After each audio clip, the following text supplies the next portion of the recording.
Mainly अब गायों को अंदर करने का समय हो गया है। लगभग 12 बजे से ऊपर का टाइम हो गया है। Good afternoon. मैं आपको गायों को देखिए किस तरीके से उन्होंने आवाज़ दी और गाय भीतर को आना प्रारंभ हो गई हैं। गाय आ रही हैं, देखिए वो देखिए ये सारी गायें एक आवाज़ देने पर सारी गायें अपनी जगह पहुंच रही हैं। देखिए ये गौशाला का आपको मैं गौ माता के दर्शन करा रहा हूं। ये गौ माताएँ किस प्रकार से देखिए ये आ रही फटाफट अपने अपने जगह ग्रहण करने के लिए। देखिए किस तरीके से बिल्कुल गायों का झुंड और उनके छोटे बच्चे किस तरीके से दौड़े दौड़े आ रहे हैं एक आवाज़ देने पर। बहुत ही सुंदर दृश्य मैं आपको यहाँ से लाइव दिखा रहा हूँ गौशाला का।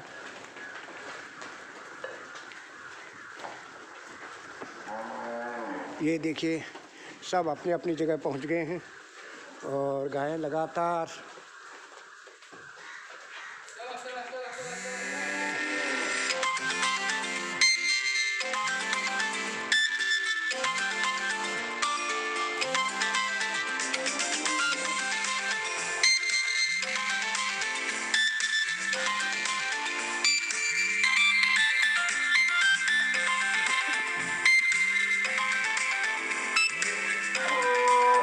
दोस्तों गायों का अद्भुत नज़ारा। सारी गायें छोटे छोटे बच्चे कितने बहुत बढ़िया इनको हेल्दी चारा यहाँ पर दिया जा रहा है। लोग पूरे लोग इनकी सेवा में लगे हुए हैं। किस प्रकार से देखिए इनका समय होते ही सारी गायें अपने स्थान पर यथावत पहुँच गई हैं। बहुत आपको मैं गौ माता के कामधेनु गौ माता के आपको दर्शन करा रहा हूँ। यह नित्य आश्रम गौशाला है। यहाँ पर गायों का अद्भुत चित्रण है। देखिए सारी गौशाला गायों से भरी हुई है। कम से कम 100 गाय से ऊपर यहाँ पर बंधी हुई हैं और उनकी सेवा की जा रही है। तो ये सेवादार लोग यहाँ पर रहते हैं। यहाँ पर ये मुझे लगता है नियमित रूप से डॉक्टर भी यहाँ पर आते हैं। और ये नित्य आश्रम गौशाला, ये यहाँ के आश्रम के संत जिनकी प्रेरणा से, जिनके दिशा निर्देश में, जिनके सानिध्य में ये गौशाला चल रही है, स्वामी संध्यागिरी जी महाराज। और ये पूरा गौशाला। आप गतुड़ जी आइए। तो भैया कितनी गायें हैं टोटल? टोटल है 250। 250। अच्छा, तो इनका चारा किस तरीके से व्यवस्था करते हैं इनकी? ये तो चारा कितने टाइम देते हैं आप गायों को? है? चारा कितने टाइम देते हैं गायों को? 2 टाइम देते हैं। 2 टाइम किस समय? एक अभी 12 बजे, एक 12 बजे, एक 6:30 बजे के टाइम। अच्छा, चारे की व्यवस्था किस तरीके से करते हैं? चारे की व्यवस्था किस तरीके से करते हैं? चारे की व्यवस्था सब वैसे ही गोदाम से निकालते हैं, डालते हैं। अच्छा, तो ये दान में आ जाता होगा कुछ दान में आता है तो बहुत ही आता है सरकारी माल में। अच्छा अच्छा, सरकारी। अच्छा अच्छा अच्छा, ये अब गौशाला सरकारी हो गई है। हाँ। तो आपको वेतन जो है सरकार की ओर से मिल रहा है? हाँ, सरकारी वेतन मिल रहा है। अच्छा जी, कितने हैं इसमें वर्कर? 2 वर्कर हैं। 2।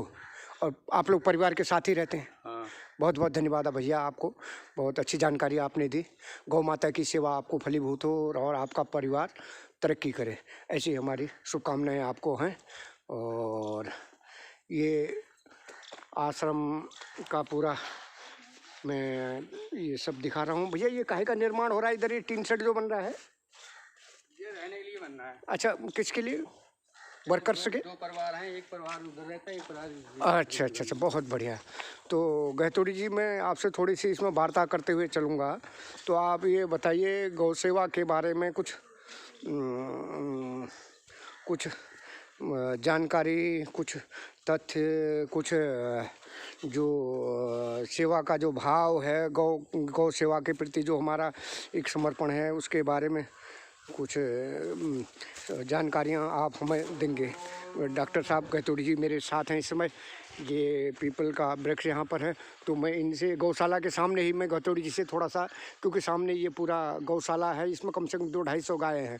तो आज हम यहाँ पर गहतोड़ी जी ने गौशाला का पूरा एक टाइप से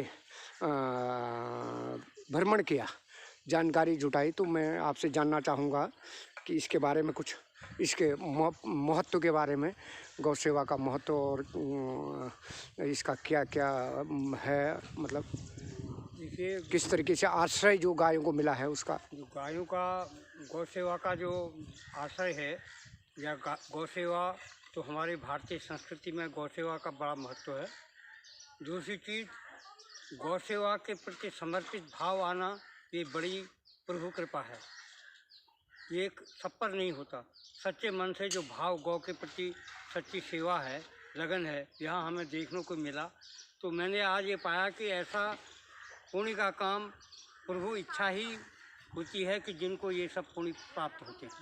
और यहाँ पर प्राकृतिक छटा, शारदा नदी के तट पर गौ सेवा का आज जो हमने वास्तविक रूप देखा, एक आवाज़ मात्र से गौ से गायें बैठी हुई थी, तो जो सेवक हैं इन्होंने एक ऐसी आवाज़ दी कि गायें ऐसे चली आएँ कि जैसे बच्चा अपनी माँ के पास चला आता है। नहीं, ये बात आपकी ठीक है, लेकिन ये दौर जो ऐसा चल रहा है कि गांव-गांव से लोग अपने जानवरों को आवारा के रूप में छोड़ दे रहे हैं, और इस दौर में एक तरफ इस तरीके का भाव आना कि इन सारे लोगों को एक आश्रय दिया जाए, इनको समेटा जाए, इनको इनकी सेवा की जाए, इसको आप किस रूप में देखते हैं? हालांकि अभी भी हमें जो देखने को मिलता है, जो परिवार के लोग हैं जब गौ की सेवा करते हैं, तो गाय जब तक दूध देती है तो अपने घर में रखते हैं, जब दूध देना बंद कर देती हैं तो उनको छोड़ देती हैं।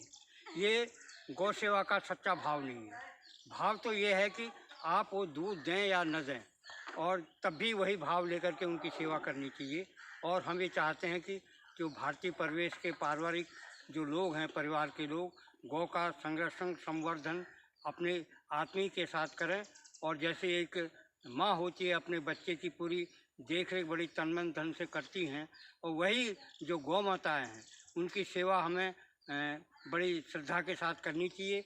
उनको इस रूप से नहीं छोड़ना चाहिए, और उनको सही ढंग से हम आश्रय दें, उनकी सेवा दें, तो राष्ट्रभक्त और देशभक्ति की बात यहाँ पर होती है। और हम लोगों का कर्तव्य बनता है कि गौ की सेवा तन मन धन से करें, उनको इस तरह से छोड़ें नहीं, और उनको छोड़ने पर जो उनको कष्ट होता है वो हमें बहुत चोट पहुंचती है, तो कहीं न कहीं वहाँ पर हमें पीड़ा होती है। तो इसको दूर किया जाए, और पूरा राष्ट्र सरकारें जो हैं, प्रादेशिक सरकारें, राष्ट्र सरकारें, वो इन पर ध्यान दें, और गौ रक्षा के लिए जो भी उचित कदम होता है समय समय पर उठाएँ, उनके खर्च में कोई ढील न हो, और इस तरह से गायों की सच्चे दिल से सेवा हो सकेगी। और जो इधर उधर बिखरी गायें हैं वो बिखरेंगी नहीं, और उनको आश्रय लेकर के गौशाला जगह जगह बने, उनको आश्रय मिलता रहे। यही बहुत बहुत धन्यवाद, बहुत बहुत धन्यवाद साहब।